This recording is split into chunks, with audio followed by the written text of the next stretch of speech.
Hi guys, I am Dr. Vinod Pankaj Mishra and you are welcome in my YouTube channel Pankaj Institute of English. So dear friends, I am here with a vocabulary for English speaking. Dear friends, these sentences will very helpful to you for learning English और इसी प्रकार sentence जो है हमारे daily life में use होते हैं। तो डियर फ्रेंड्स, यदि आप भी इसी प्रकार के सेंटेंसेस की इंग्लिश जानना चाहते हैं, सीखना चाहते हैं और आपने अभी तक हमारे चैनल को सब्सक्राइब नहीं किया है तो प्लीज इसे सब्सक्राइब करिए, बेल आइकॉन को प्रेस करिए ताकि इस प्रकार के वीडियो जब भी अपलोड हो तो आपके पास इनका नोटिफिकेशन पहुंच सके। शुरू करते हैं आज के वाक्य जिनकी इंग्लिश हम बता रहे हैं। तुम अपना समय क्यों बर्बाद कर रहे हो? जिंदा या मुर्दा, मेरे घर आओ आप आज। मैंने उससे बहुत विनती की, तब अंत में जाकर वह माना। क्या तुम साफ साफ नहीं कह सकते हो? क्या आप मेरा विश्वास नहीं कर सकते हो? क्या आपको अभी भी शंका है? या तो हम साथ जाएंगे या कोई नहीं जाएगा। जब कभी भी तुम्हारे पास समय हो, आप मुझे भड़का रहे हो। हमें समझौता करना होगा, वहां जाना ठीक नहीं। मुझे नए घर की सख्त जरूरत है। आपने सच में मुझे बचा दिया। तो डियर फ्रेंड्स, शुरू करते हैं आज के वाक्य। जैसे लिखा है, तुम अपना समय क्यों बर्बाद कर रहे हो।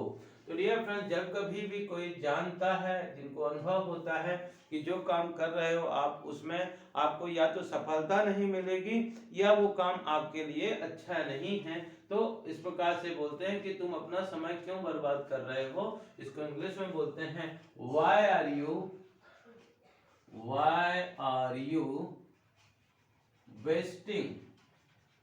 वेस्ट मतलब होता है बर्बाद करना। Why are you wasting your time. Why are you wasting your time in unnecessary work. क्यों आप इस प्रकार के बिना मतलब के कार्यों में अपना समय बर्बाद करते हैं। जिंदा या मुर्दा, अधिकांशतः आपने सुना होगा कि वो मुझे गब्बर चाहिए, चाहे जिंदा या मुर्दा। या कोई कुख्यात व्यक्ति जो होता है, नोटोरियस पर्सन, जो जिनके ऊपर इनाम होते हैं, उनके लिए ये शब्द यूज किया जाता है कि हमें जिंदा चाहिए या मुर्दा। तो जिंदा या मुर्दा इसको बोलते हैं लाइव और डेड। अलाइव और डेड। अलाइव और डेड। नेक्स्ट सेंटेंस लिखा है कि आप मेरे घर आओ आप आज। जब कभी भी कोई भी व्यक्ति आपसे मिलता है, बहुत दिनों के बाद मिलता है और बताता है कि हम शहर में आए हुए हैं किसी काम से, एक दो दिन रुकना है, तो बोलते हैं कि मेरे घर आओ आप आज। तो you come to my house. You come to my house. You come to my house today, या today you come to my house, इस प्रकार से कह सकते हैं। डियर फ्रेंड, जब कभी भी हमको किसी से कोई काम होता है तो हम उससे रिक्वेस्ट करते हैं कि भाई ये काम हो जाए, हमारे फेवर कर दो। तो यदि आपको ये कहना है कि मैंने उससे बहुत विनती की, तो मैंने उससे बहुत बहुत विनती की। I requested him. I requested so much him. I requested him so much. I requested him so much. मैंने उससे बहुत विनती की, तब अंत में जाकर वह माना। तब अंत में जाकर वह माना, तो इसको बोलते हैं then at last। then at last he agreed। then at last he agreed। तब अंत में जाकर के वह माना या राजी हुआ। जब कोई व्यक्ति पहले किसी बात की भूमिका बनाता है, इधर उधर की बातें करता है और अंत में बात को बोलता है, तो जो उसके साथ बात करते रहते हैं वो बोल सकते हैं कि क्या तुम साफ साफ नहीं कह सकते हो? क्यों घुमा फिरा करके बोलते हो? तो क्या तुम साफ साफ नहीं कह सकते हो? कैन यू नॉट से, कांट यू से, तो बोलते हैं can't you say clearly. Can't you say clearly, क्या आप साफ साफ नहीं कह सकते हैं? क्या आप मेरा विश्वास नहीं करते सकते हो? क्या आप मेरा विश्वास नहीं कर सकते हो? इस प्रकार से बोलते हैं कि कुछ दिन के लिए आप ये चीज मुझे दे दो, मैं आपके समय से लौटा दूंगा, क्या आप मेरा विश्वास नहीं कर सकते हो? तो कांट यू ट्रस्ट मी, इसको बोलते हैं कांट यू ट्रस्ट मी।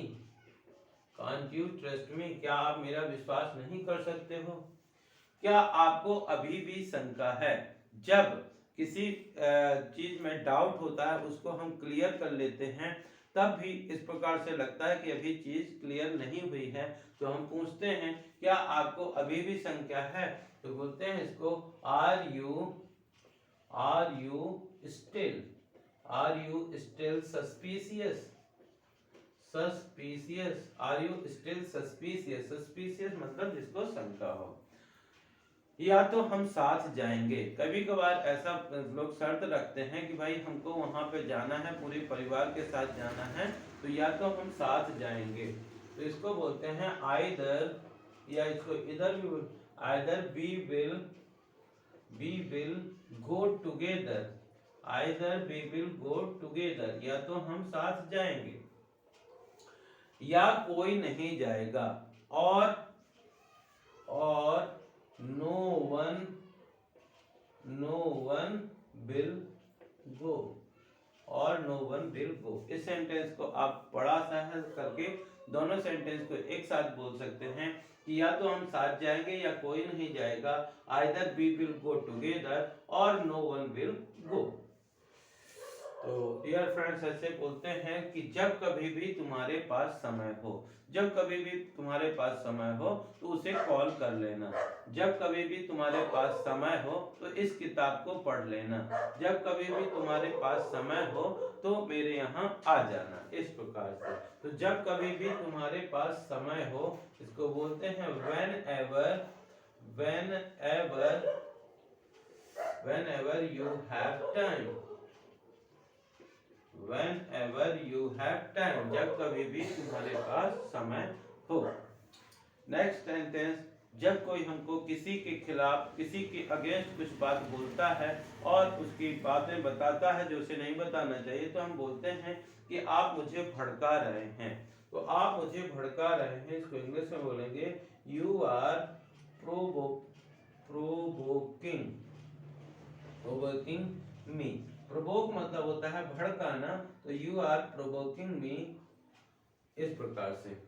हमें समझौता करना पड़ेगा। डियर फ्रेंड्स, जब कभी भी हमको झुकना पड़ता है, अपनों के लिए झुकना पड़ता है और हम समझौता कर लेते हैं, तो उसको बोलते हैं, बात को मान लेते हैं, अपनी जिद पे नहीं अड़े रहते हैं, तो उसको बोलते हैं समझौता करना। तो हमें समझौता करना होगा, we will have to compromise, आजकल कंप्रोमाइज को कंप्रो भी कहते हैं कुछ लोग। वहां जाना ठीक नहीं है, कई बार बोलते हैं कि वहां जाना योग्य है, अच्छा है कि नहीं है, फायदेमंद है, तो इस प्रकार से कभी कहना है कि वहां जाना ठीक नहीं है। It is not worthwhile, it is not worthwhile to go there, worthwhile मतलब योग्य। मुझे नए घर की सख्त जरूरत है। तो डियर फ्रेंड, जब आप किसी चीज को कहना चाहते हैं कि इसकी मुझे जरूरत ही जरूरत है, बहुत ज्यादा जरूरत है, तो इसके लिए डायर नीड की जरूरत करते हैं।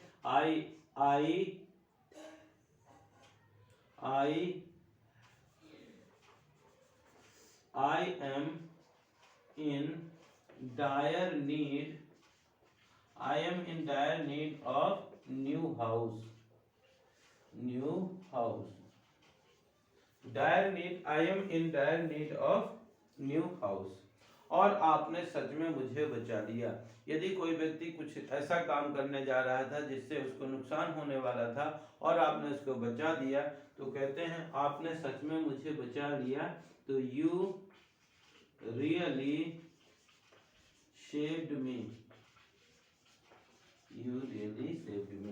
So dear friends, these are the sentences which we use in our daily life. These are very interesting, easy and common sentence which you can learn by reading again and again, writing again and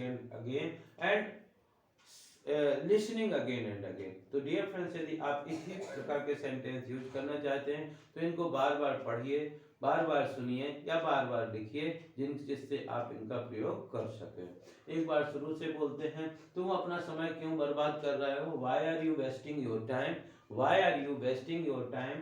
जिंदा या मुर्दा, alive और dead, live और dead, मेरे घर आओ आप आज, you come to my house today, you come to my house today, मैंने उससे बहुत विनती की, I requested him so much, I requested him so much, तब अंत में जाकर वह माना, then at last he agreed, then at last he agreed, क्या तुम साफ साफ नहीं कह सकते हो? Can't you say clearly, can't you say clearly, क्या आपको अभी भी शंका है? Are you still suspicious, are you still suspicious, या तो हम साथ जाएंगे, either we will go together, या कोई नहीं जाएगा, और नो वन विल गो, और नो वन विल गो, जब कभी भी तुम्हारे पास समय हो, whenever you have time, whenever you have time, आप मुझे भड़का रहे हो, you are provoking me, you are provoking me, हमें समझौता करना होगा, we will have to compromise, we will have to compromise, वहां जाना ठीक नहीं, it is not worthwhile to go there, it is not worthwhile to go there, मुझे नए घर की आवश्यकता है या मुझे नए घर की सख्त जरूरत है, I am in dire need of new house, I am in dire need of new house, आपने सच में मुझे बचा दिया, you really saved me, you really saved me. तो डियर फ्रेंड, इसी प्रकार के सेंटेंस का यूज करके आप जो है इंग्लिश का सीख सकते हैं।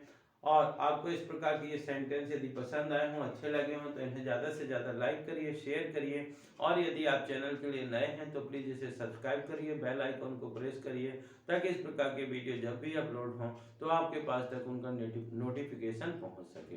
Thank you for watching.